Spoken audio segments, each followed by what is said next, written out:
What's up, my guys and geeks? As you all know, I love Harry Potter, and the Harry Potter series has a lot of different complex magical objects with complicated histories that can be a little bit difficult to understand.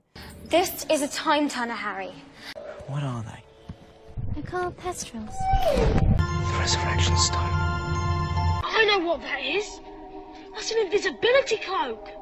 But today I've actually got an answer to one of the most confusing plot points of Harry Potter and the Deathly Hallows, because today I present the truth about the Elder Wand.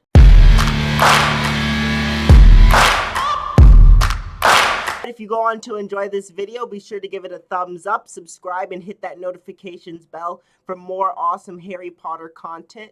And be sure to comment down below what you think is the true function and power of the Elder Wand.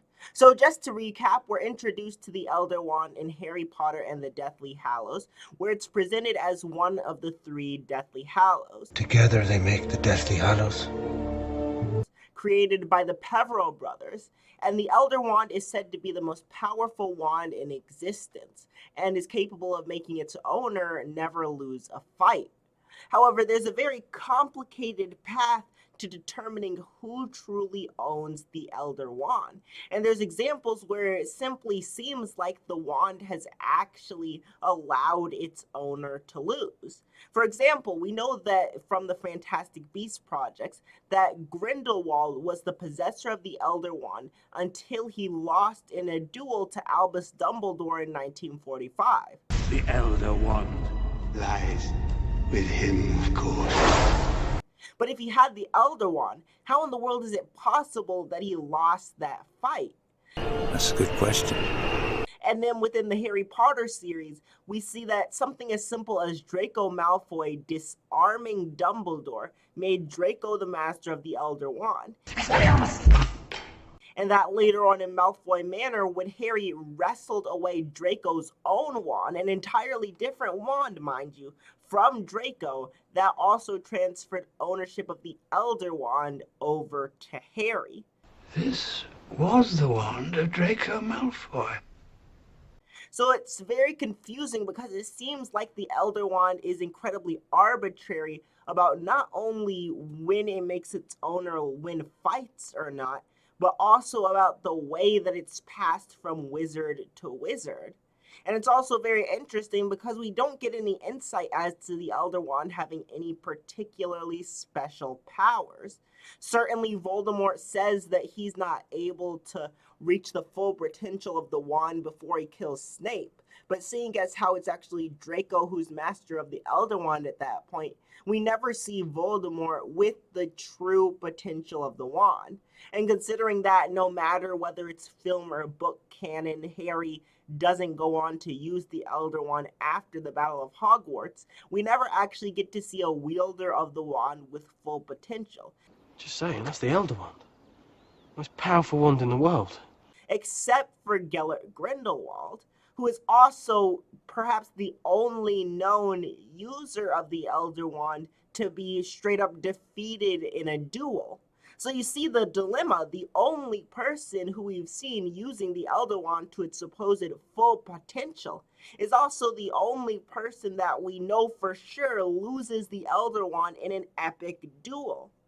Now, of course, Rita Skeeter does say in her book, The Life and Lies of Albus Dumbledore, that it may be true that Grindelwald simply waved the white flag and gave up, but we can't know exactly how true that statement is, and since the Fantastic Beasts projects have been cancelled, it seems pretty unlikely that we're going to get any answer to how that duel turned out anytime soon. It's a mystery. Why? But I actually believe that I understand how the Elder Wand works and what its special power is. Now, there's been other theory videos that the Elder Wand simply chooses the wizard who possesses it based on their sheer power. But obviously that's not true, since there's no way in the world that possession switches from Dumbledore to Draco based on power. Draco's just simply not anywhere near as powerful as Dumbledore. It was foolish of you to come here tonight, Tom. I think that actually the Elder Wand is much more intelligent than that. I think that what the Elder Wand's doing is it's reading the skills and overall tenacity and willpower of the person who's wielding it versus the person who's going up against them. So, for instance, we know that power doesn't always necessarily equate to who's going to win a fight in the wizarding world. After all, it's generally accepted that Mad-Eye Moody is more powerful than Bellatrix, and yet in the Battle of the Department of Mysteries, Bellatrix easily defeats Moody.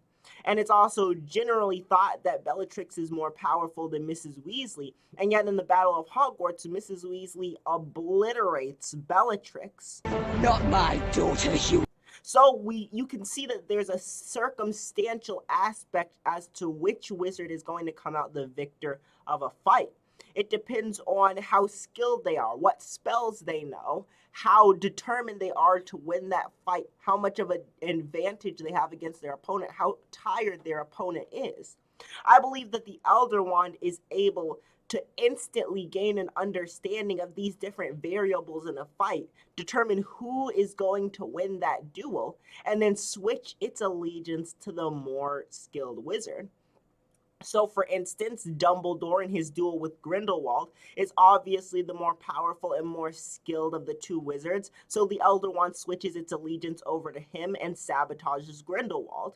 When Dumbledore is weak from the drink in the cave where they get the locket of Tom Riddle's and is near his death, the Elder Wand understands that and switches loyalty to Draco when Draco disarms Dumbledore. And when Harry wrestles away Draco's own wand from a weak and battered Draco who's very much afraid of Voldemort and everything that's happening around him, the Elder Wand again reads that and switches its possession to Harry. The wand chooses the wizard, Mr. Potter. So this would require the Elder Wand to be capable of understanding the mentalities of the people it comes in contact with.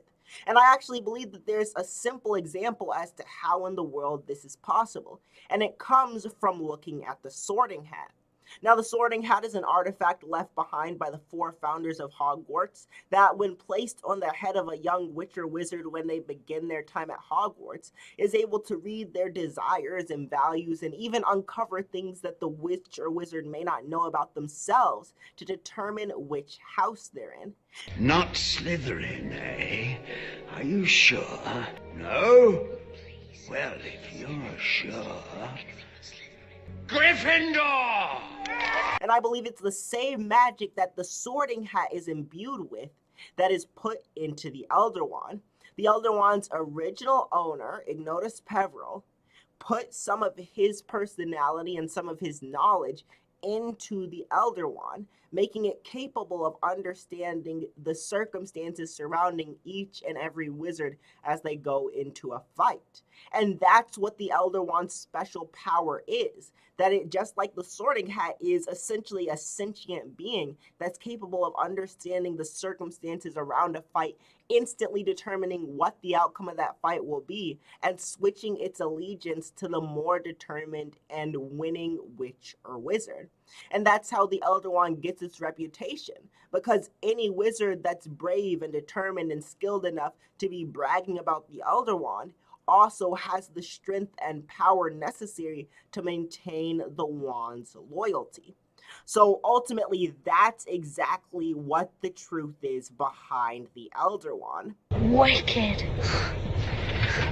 Alright, be sure to join me in the comments. Let me know what you think of this theory. Do you think that the Elder Wand is imbued with the magic to understand people's thoughts, determination, and skill level? Or do you think that it's just a regular wand? Be sure to tell me in the comments down below.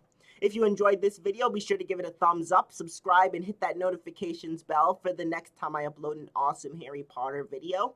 And if you want to watch me rank all the Harry Potter books from the worst to the best, you can click on this side of the screen. And if you want to see all the Harry Potter movies ranked, you can click on this side of the screen. But you only got 3 seconds because this video is about to end. Adios!